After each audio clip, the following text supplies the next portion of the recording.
guys, how are you? It's Mercedes. I'm just here to do another tattoo related video. But I am still a nobody, so take everything I say with a grain of salt, I guess, whatever you want. I just want to talk about like one of my most asked about tattoos, which is my blackout tattoo.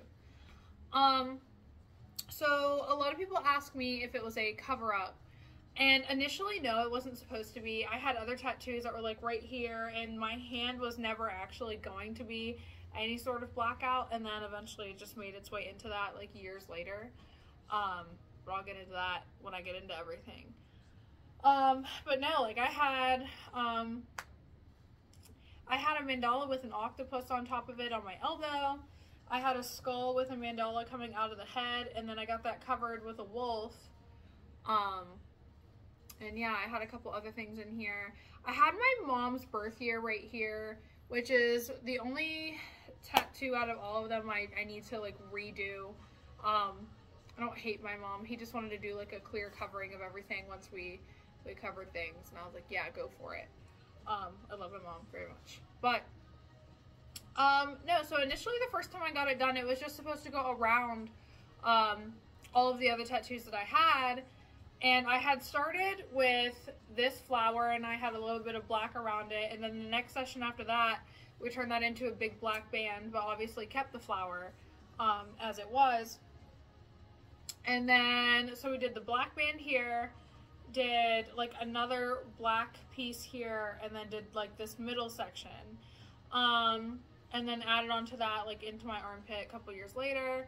And then a couple years ago is when I moved it down onto my hand. Now when I moved it down onto my hand was like a completely different pain. I don't know what had gone wrong. I don't blame the artist. I don't think it was anything having to do with him. I just think it was some sort of fluke accident with like maybe a bad needle or something like that. And it actually caused me a decent amount of scarring from my wrist onto my hand a little bit. See, I don't know. I'm going to try and show you over my coffee table. So, I don't know. I have a spot right here that's scarred, and then if you can see these little bits of scarring through here. I literally could tell the same night after I had initially gotten it done that something was wrong, because it just wasn't, it wasn't right. I woke up crying and screaming, not screaming, but aggressively crying, we'll say that. I woke up aggressively crying because of the amount of pain that I was in when I actually got it done initially onto my hand. And I was like, something's not right. Like, none of my other tattoos did this, and I'm pretty sure it got infected. Like, if I would have to find a picture of it, and eventually I could. But again, I'm not good at the whole editing thing, so I wouldn't really be able to show you because I filmed this on my phone. But no, it was like pussy and swollen and scab for like a good like month at least. I had like a scab on like this. Like it was, oh my god, was it awful.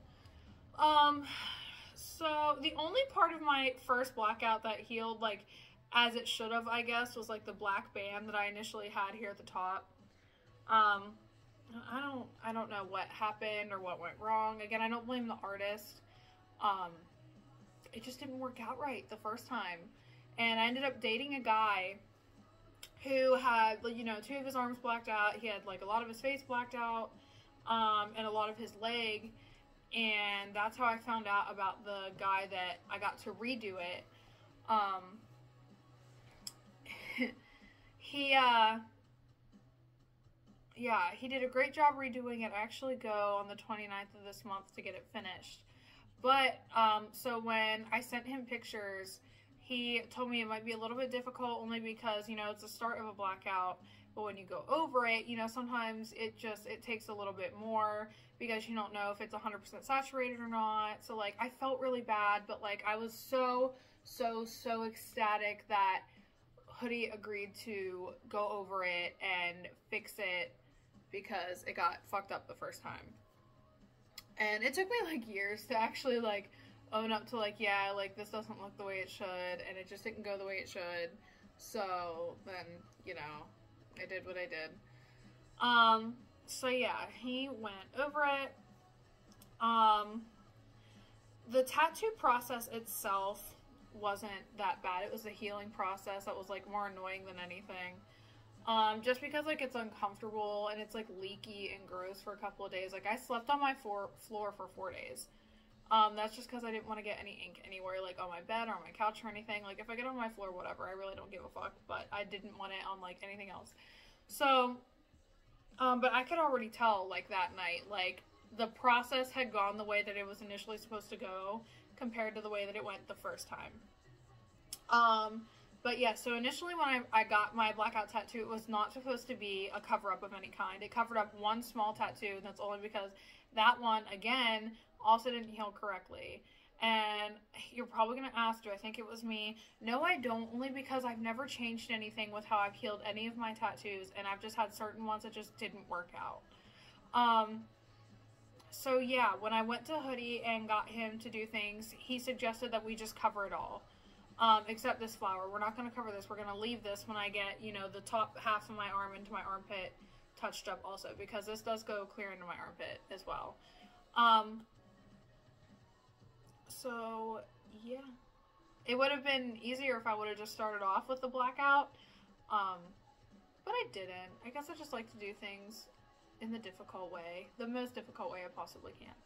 So yes, I cannot wait to get it finished at the end of the month.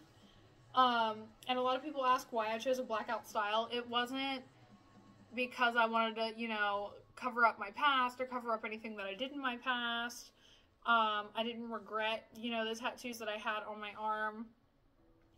I just really liked the style, and I had liked it for a while, and then I was like, fuck yeah, I'm gonna jump into this, and this is what I'm gonna do. So that's what I got. And some people don't accept that answer. I don't know why. They just don't.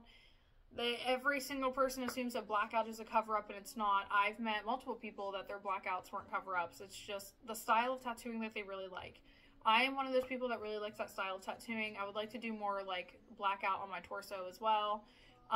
More like on like from my ribs down to like my abdomen area, I guess, is how I would explain that.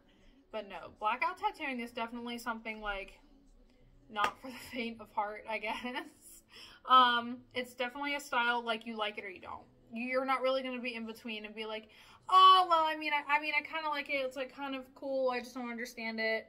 And if you are like that, then like good for you. But most of the people that I've met are either like, hell yeah, or fuck no. Like that's basically it. Again, it's a style I always liked. I always thought it was very interesting. I feel like for something that a lot of people find so basic, you can do so much with it. You can do so much with blackout tattooing. And I think it is so beautiful, especially when done properly. Love it. I love it so much. Like I said, I want more blackout after my arm. I want to do more from... I haven't figured out the type of shape that I want to do on my torso. I haven't figured out that shape. But eventually when I do, I will get that done. Most likely by the same artist that's doing my arm. I don't foresee myself going to anybody else for a blackout tattoo, because I've literally, no pun intended, but literally been scarred for life. So, yeah, definitely do your research. Yeah, definitely go to somebody that, like, knows what they're doing. And again, blackout, a lot of it's going to depend on the undertones of your skin as well. For, I don't really know if shade of black is the right wording, but that's just what we're going to go with, because words aren't my best friend, especially at almost 2 o'clock in the morning. So, yes, I highly recommend it, but you definitely need to be committed to it to get it. It's not something that I think on a whim you should go, yeah, I want to do this, and then 2 years later you're going to regret it. It's a lifestyle choice for sure. And you are going to be nonstop bothered forever on that lifestyle choice. Just because you like it doesn't mean a lot of people are going to, and that's completely fine. Everybody's entitled to their own opinion, whether you like it or not. But, yeah, it is definitely something to think about.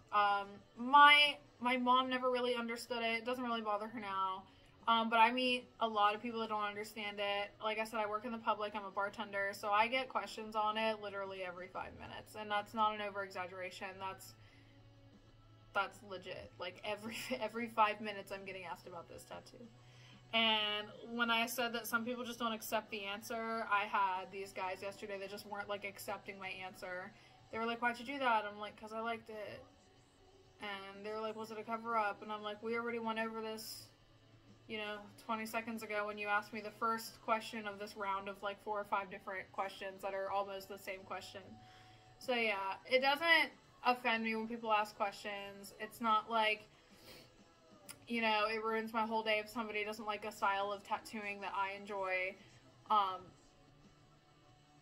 It just annoys me when you don't accept the answer that I have for you.